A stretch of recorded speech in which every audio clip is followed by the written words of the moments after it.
ഭാഷ എന്നത് വെറും ആശയവിനിമയത്തിന് മാത്രമുള്ള ഒരു ഉപാധിയല്ല.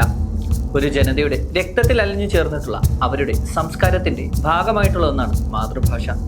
അതിനെ മറന്നുകൊണ്ട് മറ്റൊരു ഭാഷ പഠിച്ചാൽ മാത്രമേ ഇവിടെ ജീവിക്കാനാകുള്ളൂ എന്ന സ്ഥിതി വരുമ്പോൾ അവർ പോരാടും. സുധാ കൊങ്ങര സംവിധാനം ചെയ്ത പരാശക്തി പറയുന്നത് ഇത്തരമൊരു പോരാട്ടത്തിന്റെ കഥയാണ്.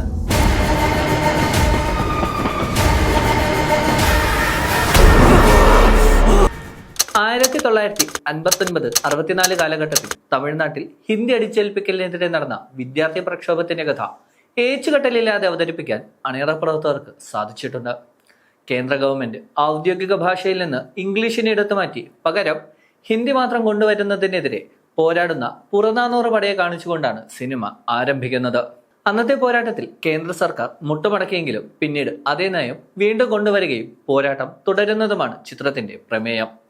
2.25 മണിക്കൂർ നേരം ആ കാലഘട്ടത്തിലേക്ക് പ്രേക്ഷകരെ കൊണ്ടു ചെല്ലുന്നതിൽ അണിയറ പ്രവർത്തകർ വിജയിച്ചിട്ടുണ്ട്.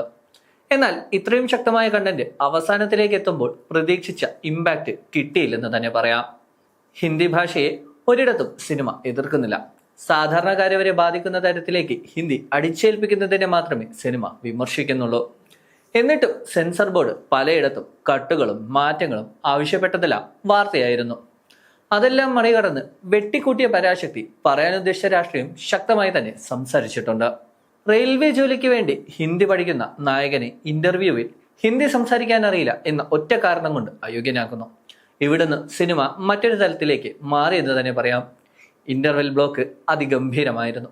ശിവകാർത്തികേയനൊപ്പം രവിമോഹനും കട്ടയ്ക്ക് പെർഫോം ചെയ്തപ്പോൾ GV പ്രകാശിന്റെ സംഗീതം അതിനെ കൂടുതൽ ഗംഭീരമാക്കി. സെക്കൻഡ് ഹാഫിൽ സിനിമ ഒരു പോയിന്റിലെത്തുമ്പോൾ വേറെ ലെവൽ എക്സ്പീരിയൻസ് ആയിരുന്നു. അവിടുന്ന് ക്ലൈമാക്സിലേക്ക് എത്തിയപ്പോൾ വല്ലാതെ ലാഗ് അനുഭവപ്പെട്ടെന്ന് തന്നെ പറയാം. ക്ലൈമാക്സ് കൊഴുപ്പിക്കാനായി 2 അതിഥി വേഷം സിനിമയിലുണ്ട്. അതിൽ ബേസിൽ ജോസഫിന്റെ എൻട്രിക്ക് കിട്ടിയ കൈയടികൾ അയാളുടെ റേഞ്ച് വ്യക്തമാക്കി. ട്രെയിൻ ഫൈറ്റും അത് കഴിഞ്ഞുള്ള സീനും പോരാ എന്ന് തന്നെയാണ് അഭിപ്രായം. തമിഴർക്ക് അവരുടെ ഭാഷയും മലയാളികൾക്ക് മലയാളവും തെലുങ്കർക്ക് അവരുടെ മാതൃഭാഷയും ഉപയോഗിക്കാൻ അനുവദിക്കൂ എന്ന് പറയുന്ന രാഷ്ട്രീയം നന്നായിരുന്നെങ്കിലും ഓവൽ മെലോഡ്രാമ കുത്തിക്കയറ്റിയതായി അനുഭവപ്പെട്ടു. ഹിന്ദി അടിച്ചേൽപ്പിക്കലിനെതിരെ പറയുന്ന ചില ഡയലോഗുകൾ മ്യൂട്ട് ചെയ്തെങ്കിലും അവിടെ എന്താണ് ഉദ്ദേശിച്ചതെന്ന് നമുക്ക് കൃത്യമായി മനസ്സിലാകും.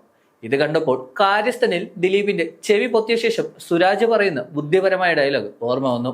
സെൻസർ ബോർഡിന്റെ ഈ ബുദ്ധി വെയിൽ കൊള്ളല്ലേ എന്ന് മാത്രമേ പറയാനുള്ളൂ. പെർഫോമൻസിലേക്ക് വന്ന നായകനായ ശിവകാർത്തികേയൻ തരക്കേടില്ലാതെ ചെയ്തു വെച്ചിട്ടുണ്ട്. ചെഴിയൻ എന്ന കഥാപാത്രത്തെ തന്നാലാകും വിധം ശിവ മികച്ചതാക്കി. എന്നാൽ പൊട്ടിക്കരയുന്ന രംഗങ്ങളിലെല്ലാം അയാളുടെ വീക്ക്നെസ് എടുത്തു കാണിക്കുകയായിരുന്നു.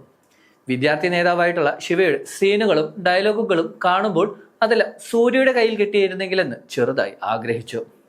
ആയുധെഴുത്തിലെ മൈക്കിളിനെ പോലെ നല്ലൊരു വേഷമായനെ അത്. വില്ലനായി വേഷമിട്ട രവിമോഹൻ തകർത്താടിയിട്ടുണ്ട്.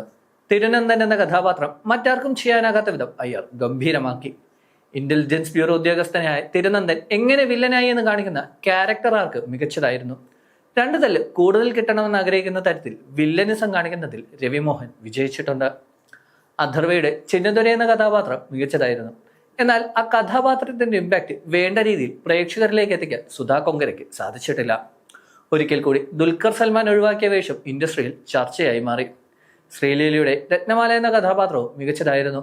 ചേതൻ അവതരിപ്പിച്ച അണ്ണാദുര എന്ന കഥാപാത്രത്തെ കാണിച്ച രംഗങ്ങളെല്ലാം രോമാഞ്ചം സമ്മാനിച്ചു.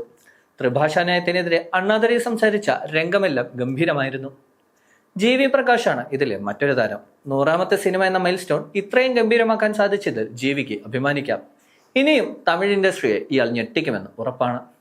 രവി കെ ചന്ദ്രന്റെ ഛായാഗ്രഹണവും കാർത്തിക് രാജ്കുമാറിന്റെ പ്രൊഡക്ഷൻ ഡിസൈനും സിനിമയെ മികച്ചതാക്കി. പറയാനുദ്ദേശിച്ച രാഷ്ട്രീയം ശക്തമായി സംസാരിക്കുമ്പോഴും കഥ പറയുന്ന രീതിയിൽ പ്രതീക്ഷിച്ച ഇമ്പാക്ട് കൊണ്ടുവരാൻ പരാശക്തിക്ക് സാധിക്കാതെ പോയെന്ന് പറയാം. പുറനാനൂറ് എന്ന പ്രൊജക്ട് അതേപടി ചിത്രീകരിക്കാതെ പരാശക്തിയിലേക്ക് മാറ്റിയപ്പോൾ വന്ന ന്യൂനതയാകാം ഇത്. എന്നിരുന്നാലും ഹിന്ദി അടിച്ചേൽപ്പിക്കാൻ വരുന്നവരോട് ഹിന്ദി தெரியாது പോടാ എന്ന് പറയുന്ന രാഷ്ട്രീയത്തെ ഉയർത്തിപ്പിടിച്ച പരാശക്തിക്ക് കയ്യടി നൽകാം.